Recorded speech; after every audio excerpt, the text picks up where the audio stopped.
Las publicaciones periódicas ilustradas como medios implican desde su concepción un entramado de discursos en los cuales letras e imágenes se interpelan mutuamente en el contexto de la página impresa. Ilustraciones, fotografías y otros signos gráficos interactúan con el discurso verbal en una proximidad conceptual y física. El mismo proceso de producción de un periódico, en su cristalización material, comprende distintas instancias intelectuales y técnicas, operaciones colaborativas que afectan al impreso y su producción de sentido. Estas relaciones intermediales resultan problemas de indagación ampliamente considerados en el contexto de la historia de los medios, del arte, la comunicación visual o los estudios literarios. Más allá de las complejidades de las teorías estéticas humanísticas, las erudiciones iconológicas o las teorías de los signos que interrogan las semejanzas expresivas o comunicativas entre modalidades discursivas y visuales, nos interesan aquellas teorías de la intermedialidad que, sin dejar de lado los análisis sincrónicos, sostienen una mirada histórica que destaca la singularidad de las situaciones en el contexto de la cultura gráfica. La consideración de las condiciones históricas particulares implica atender a los aspectos sociales, tecnológicos o institucionales que convergen estableciendo modos de producción que brindan características específicas a las relaciones entre imágenes y texto. Esto impide que la naturaleza de las relaciones entre texto e imagen, dinámicas de sus vínculos estudiados en categorías tales como congruencia, especificación, ampliación, desviación, entre otras, no se vean como formas de vinculación estables o universales. A fines del siglo XIX, la prensa experimentó transformaciones vinculadas a cambios sociales, culturales, económicos y tecnológicos debido a procesos de urbanización, escolarización e inmigración que condujeron, entre otras cosas, a una ampliación de lectores que respondieron a la oferta de mayor cantidad de diarios y periódicos.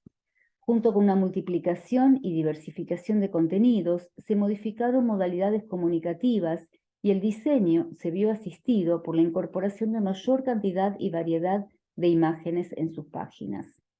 Al comienzo, componente ocasional y subalterno, lo visual se instaló como elemento generalizado a fines de siglo en las hojas periódicas. El álbum de la Guerra del Paraguay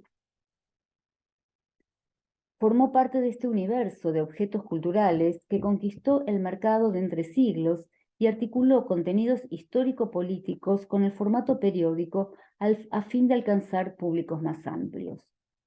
Editado en Buenos Aires entre 1893 y 1896 por la Asociación de Guerreros del Paraguay e impreso por la imprenta Jacobo Peuser, dio a conocer en 45 entregas testimonios y experiencias de los veteranos, retratos, textos biográficos, numerosas imágenes, narrativas de batallas y otros aspectos del conflicto de la Triple Alianza.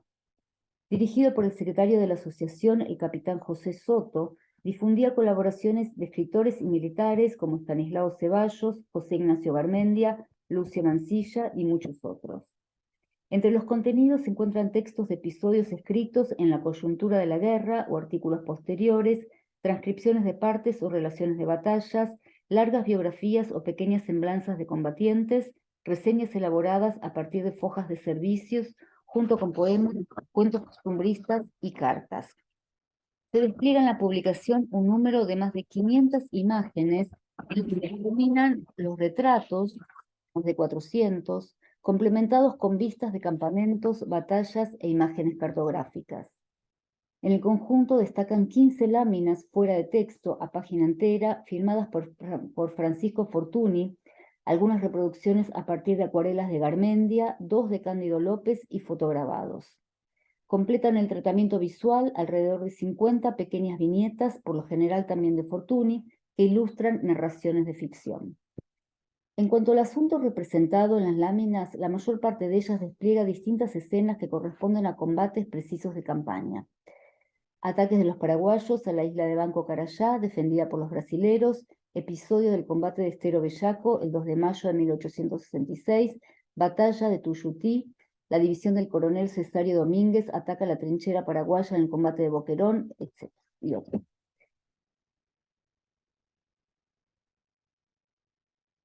En las representaciones de batallas prevalece la narrativa de la acción desde un punto de vista frontal, combinadas con perspectivas a vuelo de pájaro, que admiten vistas panorámicas habitadas por decenas de figuras que conforman los ejércitos contendidos. El tono es más bien realista y el sentido destaca una gesta colectiva más allá de acciones de heroísmo individuales en las que el foco se torna más cercano y se distinguen unas figuras por sobre el resto. El episodio del combate de Estero Bellaco sobresale en un primer plano un soldado a caballo que hunde el sable en el pecho del contrincante paraguayo, las tropas de uno y otro bando los rodean y se pierden en la línea del horizonte los múltiples kepis, sables, estandartes. Pero la generalidad no es de escenas dramáticas ni heroicas, sino composiciones teatrales aclimatadas a sensibilidades que no esperaban ver la violencia de la guerra al participar de un discurso que por lo general la justificaba. En la primera entrega del álbum se destaca que el propósito era documental, pero no era, cito, hacer historia de aquella cruzada redentora, sino coleccionar en forma de galería los retratos de los que actuaron, las armas que usaron, los uniformes que vistieron, los elementos de movilidad de que se disponía en aquella época, la vista, por decirlo así, pintoresca de los campamentos que ocuparon, de las fortificaciones que atacaron o defendieron, los esteros, las selvas, los ríos. Fin de la cita. En la década de 1890, una serie de movimientos revitalizaron el recuerdo y la resonancia social y política de la guerra de la Triple Alianza, tanto en Argentina como en Uruguay y Brasil.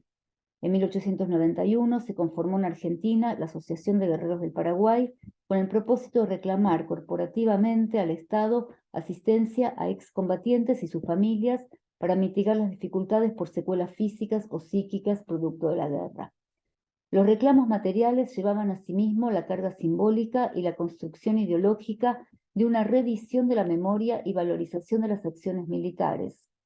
La publicación salió a la luz en un contexto discursivo en el cual coexistían opiniones sobre la guerra y también sobre el rol del ejército en la configuración de la nación, que acompañaba las carreras políticas de muchos militares, los procesos de profesionalización y modernización del ejército y su sociabilidad corporativa. Un aspecto en el que las imágenes acompañan es en la visión de los ejércitos aliados con sus filas disciplinadas correspondiente a la modernización de las prácticas y conocimientos estratégicos, ya que, cito, la nueva escuela se encarna en las filas del ejército moderno, pues los arranques de valor sin disciplina han sido y serán siempre estériles y harán peligrar algunas veces hasta la misma victoria. Las grandes panorámicas, con numerosos soldados a pie o a caballo, ocupando los escenarios de la guerra en amplios paisajes, además de representar esa disciplina, despliegan en definitiva la magnitud del conflicto fratricida. El afán documentalista, en textos como en imágenes, se muestra más crudo en Prisioneros de guerra y familias paraguayas torturadas por golpes en el campamento de San Fernando, publicado en el álbum de la Guerra del Paraguay, en el número 6, correspondiente al 15 de abril de 1893. Sin embargo, el episodio no tiene un correlato textual en el álbum. La imagen representa un grupo de hombres y mujeres semidesnudos que yacen en un caos penoso en medio de un paisaje desolador, algunos encadenados o con sus extremidades en un cepo, otros ya fallecidos. El suelo se ve ocupado por huesos de animales en un primer plano, mientras aves cruzan el cielo amenazantes. A la izquierda, un guardia castiga a un prisionero con un látigo. Indudablemente, la dureza de este tipo de escenas resulta necesaria y aceptable para un lectorado que justificó el desmedido ensañamiento de los ejércitos aliados con el pueblo paraguayo y apoyó una guerra que dejó como resultado el país vecino arrasado, la pérdida de alrededor del 60% de su población, dañó su economía y puso fin al modelo de desarrollo que había tenido. Desde la finalización del conflicto habían sido publicados diversos libros y en los debates sobre los modos de analizar la guerra convergieron diferentes voces, aunque la postura hegemónica resultaba la justificación civilizatoria. Esta definía el conflicto como una acción llevada a cabo por los ejércitos aliados de las repúblicas de Argentina y Uruguay y el Imperio de Brasil para, entre comillas, liberar al pueblo paraguayo de su, entre comillas, tirano, que en esa perspectiva había causado la guerra. Hubo quienes discutieron esa postura frente a la evidencia del adelanto material de Paraguay previo a la guerra, o quienes cuestionaron el desempeño aliado y la unión con Brasil, pero el discurso mayoritario sostenía una línea histórico-ideológica justificadora. Las imágenes del álbum en relación con los escritos funcionan en ese sentido. Pero en el caso particular de los específicos relatos de las batallas, por lo general seleccionan, especifican, complementan. No resultan vínculos simples de ilustración o acompañamiento, pero tampoco se alejan completamente del texto, sino que añaden información al plano verbal y proveen un espacio visual al relato. Puede observarse que los textos llevan una narrativa primaria, son extensos y brindan detalles acerca de las batallas y sus escenarios, relatan los episodios y actuaciones de los protagonistas, historizan y analizan la trayectoria de la guerra. La ilustración, en cambio, es selectiva. Focaliza mayormente en acciones bélicas más que en otras actividades, salvo episodios importantes como la entrevista de Mitre y Solano López, pero no se detiene, como en las obras de Cándido López, en la vida cotidiana de los campamentos. Francisco Fortuny, formado en España, debió haber asimilado las estrategias utilizadas para la pintura de historia hacia fines del siglo XIX. Dentro de los criterios de esta, predominaban los códigos pedagógicos para transmitir la glorificación de un pasado nacional y la incorporación de detalles de autenticidad y el estudio de fuentes textuales en la época para documentarse acerca de escenarios, trajes, armas. Podemos suponer que los propios textos del álbum y otros escritos disponibles hayan servido de fuentes para nutrir el conocimiento de Fortuny acerca de la guerra, ya que a diferencia de otros ilustradores como Garmendia, Metfessel o Cándido López, Fortuny no había participado ni había sido testigo presencial de los hechos. Sabemos que en otros trabajos el ilustrador supo documentarse acerca de detalles materiales de los episodios históricos. Prueba de ello se encuentra la correspondencia mantenida con Enrique Udaondo al respecto del encargo de pinturas para el Museo Histórico Colonial de Luján. La referencia a algunos textos publicados en el álbum puede ser sugestiva para comprender las decisiones del artista al momento de cumplir con el encargo o el acatamiento de indicaciones del director de la publicación. La precisión acerca de nombres propios, números de soldados de cada uno de los ejércitos, posiciones y estrategias en el campo de batalla o los distintos momentos de la contienda no puede ser incluido en las imágenes. La decisión aparente es de no representar en abundancia los muertos y las escenas de sangre en las que los textos abundan. Cito. Dejaron el campo por otra cita. Haciéndoles dejar en nuestro poder más de 1.200 muertos, 3 piezas de artillería, 2 banderas, como 800 fusiles y gran cantidad de prisioneros. Fin de la cita. Otra cita. Los paraguayos dejaron en el campo de batalla 6.000 cadáveres, 8.000 heridos diseminados por los bañados y por los montes y 370 prisioneros. Fin de la cita. Son escasas las imágenes que aluden a los cuerpos caídos, aunque las hay, o a los actos de heroísmo individuales de los textos, que los textos relatan. Tampoco es representado en las láminas el heroísmo paraguayo, elemento que el álbum destaca en diversos artículos, como cuando se afirma que, cito, este número insignificante de prisioneros se debe a la circunstancia de que los paraguayos nunca se rendían y que aún heridos peleaban hasta morir. Fin de la cita. Los textos narran así, con mayor dramatismo que las imágenes, el pasaje de un momento de tranquilidad en el cual el ejército, cito, vivaquea en contorno de sus tiendas, fin de la cita, prepara comida o limpia sus armas, y cuando es atacado, abro cita nuevamente, se produce un caos y un gran desorden, pero rápidamente todos van ocupando sus puestos. Los batallones avanzan, están quienes huyen despavoridos y quienes, por el contrario, buscan la gloria, sin otro objeto que se diga tal batallón fue el más valiente. Fin de la cita. Lo visual parecería procurar cierto decoro, sin excesos, ni cadáveres, ni escenas de extrema violencia. Las imágenes se presentan ideológicamente precisas en la noción general de enemigo y en este sentido suficientemente explícitas para una publicación periódica. La historiadora del arte Ségolène Lemaine propone muy claramente 3 funciones principales para las imágenes en relación a un texto de ficción ilustrado. En primer lugar, la imagen actúa de referencia, ilustración o acompañamiento. En segundo lugar, la imagen puede ser un contrapunto, es decir, añadir o contradecir el plano verbal. Finalmente puede producir una visualización imaginaria. Pero en esta idea de la edición ilustrada, en esta idea de que la edición ilustrada es como una mesa redonda, donde la autoría es conjunta y se debaten diversas voces, las opciones pueden multiplicarse y en las categorías de Lemán, otros autores proponen sumar la congruencia, elaboración, unificación, extensión, complementación, alternación, desviación o contrapunto. Pero las categorías pueden ser ilimitadas, combinadas, y los componentes narrativos o descriptivos de una imagen pueden estar sujetos a interpretación. De manera que, como mencionamos al comienzo, otra vía de interpretación posible es el análisis de la objetualidad de los impresos, sus condiciones materiales y tecnológicas de producción en el contexto de la industria tipográfica argentina de fines del siglo XIX. Las distintas tecnologías de reproducción de imágenes resultan estrategias analíticas significativas a la hora de comprender las posibilidades de emplazamiento de imágenes en un impreso. A fines del siglo XIX, no todos los procesos para multiplicar una imagen en la página impresa permitían la convivencia con el texto tipográfico en relieve. La litografía y el grabado, a partir de planchas de metal, agua fuerte, agua tinta, etc., no ofrecían esa opción, ya que las piedras litográficas planas y las planchas de cobre, con el grabado en hueco, no compatibilizan con las formas tipográficas. Por lo tanto, la imagen debía imprimirse en hoja separada y en otro tipo de prensa. La xilografía y el fotograbado de medio tono, con sus matrices en relieve, en cambio, habilitaban la impresión conjunta de imagen y texto. Los retratos fotograbados del álbum y las viñetas que ilustran los textos de ficción están ubicados junto a los textos.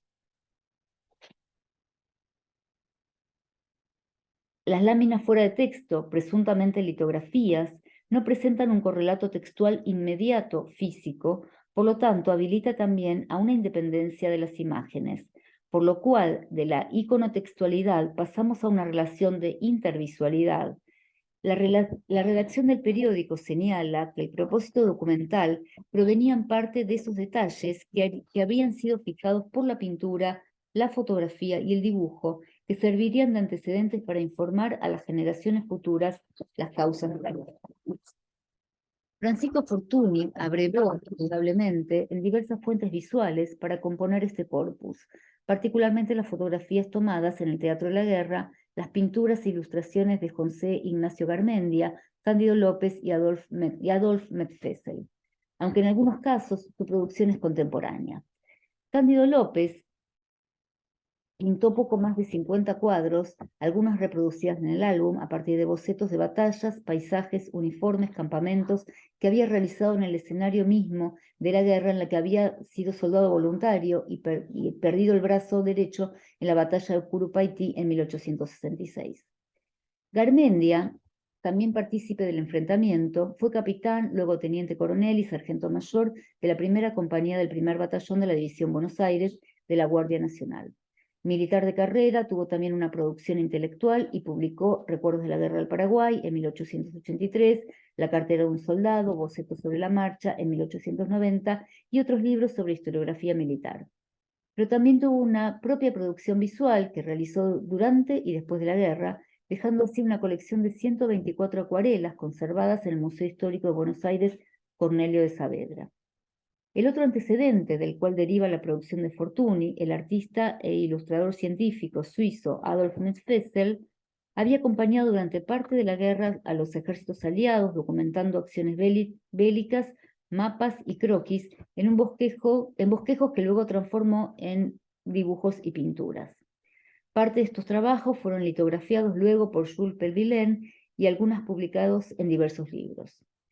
En 2 viajes a Paraguay, Ceballos recorrió junto con otras personas los antiguos escenarios de la guerra y entrevistó a sus protagonistas para un proyecto de libro histórico de 12 tomos que no llegó a publicar, pero del que se conservan en el Complejo Museográfico Provincial Enrique Udaondo manuscritos, 25 acuarelas y 11 sepias de Metfessel. A este acervo deben sumarse otros conjuntos visuales producidos durante y después del conflicto, como las fotografías tomadas en los campos de batalla por el estudio fotográfico uruguayo BAT y compañía, de las cuales derivan varias de las ilustraciones.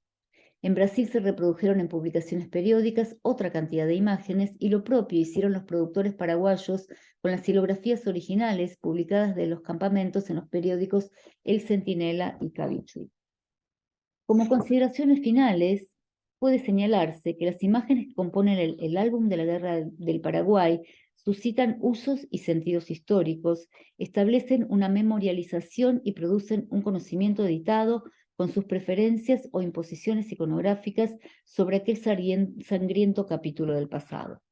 Estas imágenes, así como muchas otras que se produjeron sobre el acontecimiento, participan de los debates históricos acerca de la memoria de la guerra, pero a su vez señalan en su materialidad la historia de sus procesos de producción vinculada al contexto textual y visual para el cual la serie fue producida.